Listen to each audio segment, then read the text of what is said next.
If you've been here with Quest 3 for a minute, you know that when we get a silver package like this, it's usually something exciting inside. Let's open it.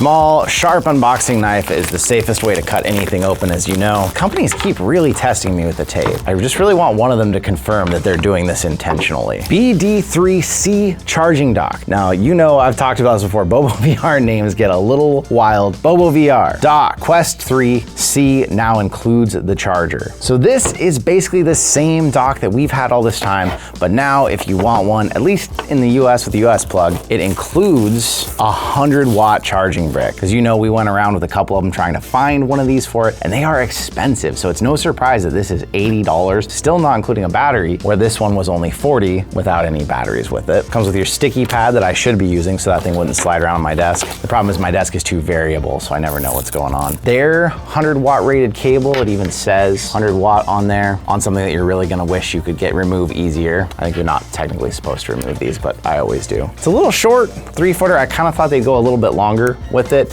with the new one. We'll give you the sticky pad demonstration because it's been a while. There is 2 sides, and if you're like, oh, does it matter which one? Well, the idea is the one that's completely flat, completely smooth is gonna be more semi-permanent. Like once you get it on here, you're not really gonna be moving it around. So that's the one you'd put down. And the one that stays on the outside obviously has the branding, but it also has the grooves, meaning it's not gonna stick down quite as hard. So if you stick it and then you decide later you wanna move it, it should be easier to move. If you really stick it, it's gonna be a little harder to move, but it'll still move. Nice thing, once that's on there and you're switching batteries all day, you can even just kind of throw the batteries and they end up on there. But then when you go to grab them, the dock never moves on you. It's always nice and stable. Let's bring my horribly industrial extension cable up here. Now this isn't gonna require a whole full review here because we've had this for months. The only thing we really haven't had is their new 100-watt power brick for it. Because I already have a BoboVR charging dock, pretty much all my BoboVRs are already at 100% as of right now. So I will take this thing away for a little while. We'll see how it does with the wattage rating, how fast it's charging these things up. But I can tell you from my experience already, unless you're a VR arcade, you really don't need 3 of these for one Quest 3 because you're not having to swap them out that fast. Even with just one on there and one on the headset, you can switch back and forth as it dies and you will always have unlimited battery. But this is if you want tons of batteries or if you have a couple Quest 3s like we do here. It's really nice to have them all charging at the same time. But we're gonna go away for a little bit, come back at you with some reports on how their actual 100 watt is doing versus the 100 watts that we tested against it, and then give you some final thoughts.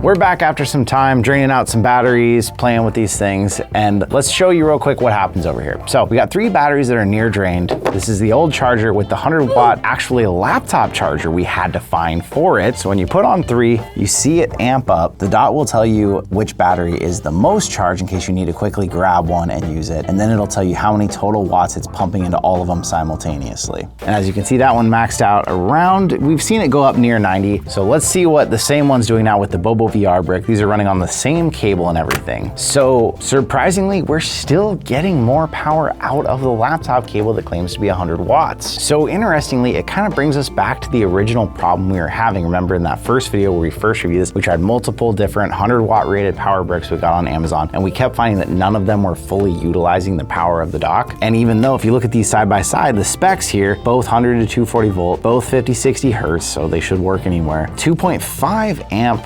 2.0 amp, which I feel like does lend some question of maybe a bit more of it's the cable than the brick. The only one that I ever got to actually run the 100 watts was this laptop charger, which is specifically locked in. There's no USB-C to USB-C cable. So what does that mean overall for this? It's the same charging dock you've got. It's gonna juice up your batteries. It still juices them up fast enough that you're gonna be able to swap them out if you wanna constantly play the game. You can have one up to 80% in an hour. You can put all 3 on. It did surprise me that even with their own power brick, we still didn't see it getting all the way up there. But it made me feel a little bit better about all those extensive tests we went through when we got the first one, trying to find the right power brick and ultimately landing on a laptop charger. Even if it's running around 70 watts with low batteries, you're still gonna have more than enough than you need with these. So if you're about to buy a BD3, you don't have one already, you don't wanna deal with buying your own power brick, I would say it's still fine to buy theirs. Ultimately, you might not squeeze out quite as fast as charging, but it's still way more charging than you need even to run 2 Quest 3s simultaneously. But if you really wanted to see those watts go as high as possible, for some reason it does seem like you need to get a dedicated combo brick slash cable altogether that's going to push that thing to the limit. But that does also bring up the question then of, is it possible you're gonna burn up something? Is it gonna mess something up if it's not exactly what you want? Because like this is some random brand Tobin one. That's not even a known brand that I know. I actually personally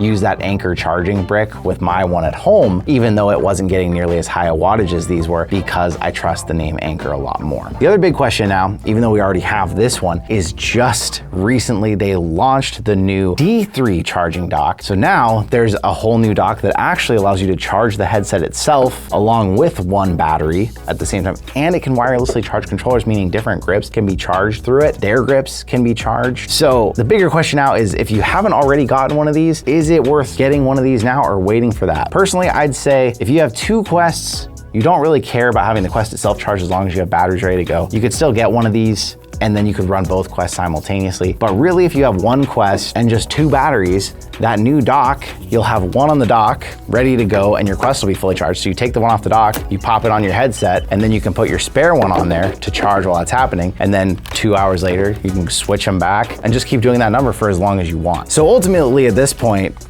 I think most people are gonna probably end up wanting that dock more than they're gonna want this one. This dock is just way more than you need. I like mine because I have multiple Quests here and I can keep them all charged up constantly with these, but you don't need 3 of these batteries. But what do you think? I'd love to know your thoughts down in the comments down below. Have you been using these batteries? Do you like them? Did you even bother buying the dock? I know a lot of people just keep one plugged in and then swap them out with the plug for now, and that new dock will probably replace that for a lot of people too. But let me know your thoughts in the comments down below. I wanna say thank you once again for being here with me, and I'll see you in another reality.